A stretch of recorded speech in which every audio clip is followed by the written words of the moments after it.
Qatar has failed to live up to its words, which is why Saudi Arabia, the UAE, Egypt, and Bahrain cut ties with Qatar this past June. Doha must take serious measures to fundamentally alter its policies. No more bait and switch, and no more backsliding.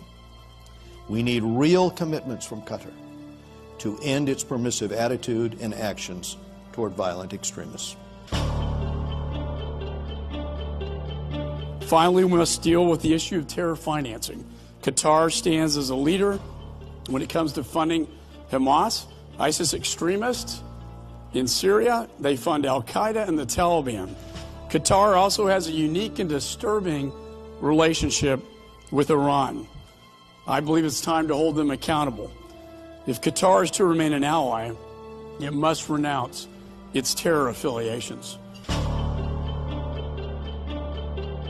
And so, Qatar, frankly, has had a mixed record.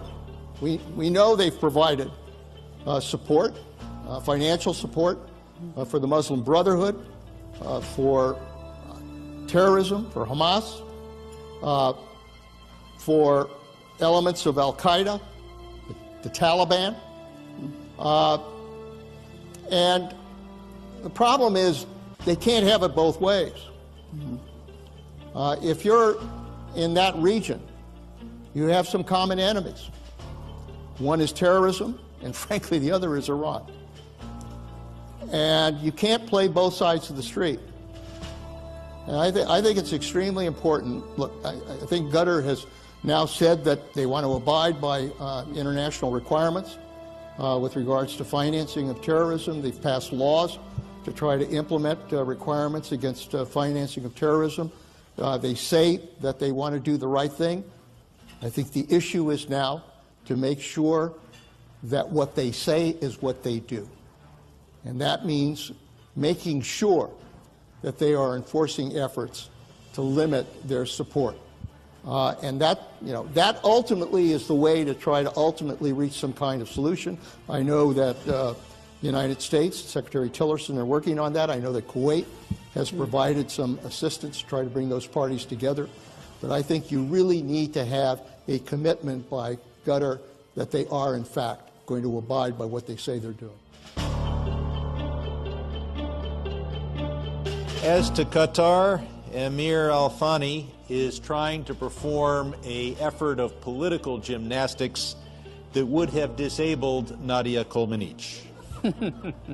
Look at the splits. He seeks to have one foot with the Brotherhood and the extremist Sunni. He seeks to put another foot with the United States, the moderate Sunni, and the Gulf Cooperation Council. And while these legs are separated beyond human capacity, he's trying to do it all while kissing Ayatollah Khamenei. That is a disabling act of political gymnastics. He may believe that we are obligated to protect his regime because he hosts an American political base. The Castro brothers never reached the same conclusion. It is time for Al-Thani to pick a side, stop supporting al-Nusra, and stop supporting Hamas.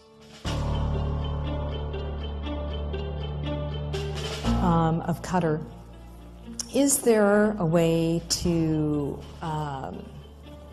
as Director Panetta said earlier, they've really been effectively able to play both sides of this argument. Are they able to do this because they feel emboldened in the region? And if so, what do you put this down to? Well, the ability to play both sides is in part because the Obama administration allowed them to play both sides for some period of time.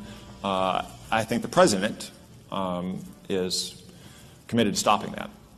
So President Trump is committed to stopping that. Some elements of the Trump administration may have a different viewpoint, especially if they worked on this file in the Obama administration. But ultimately, we're the biggest, strongest, richest, most powerful nation in the world. And if we want a country like Qatar to not play both sides of the street, to get on our side of the street once and for all, which, by the way, is not just in our interest or the GCC's interest, it's in their interest in the long term, too.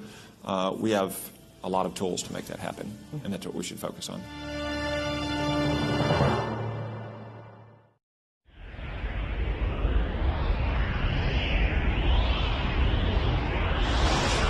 الردع السعودي.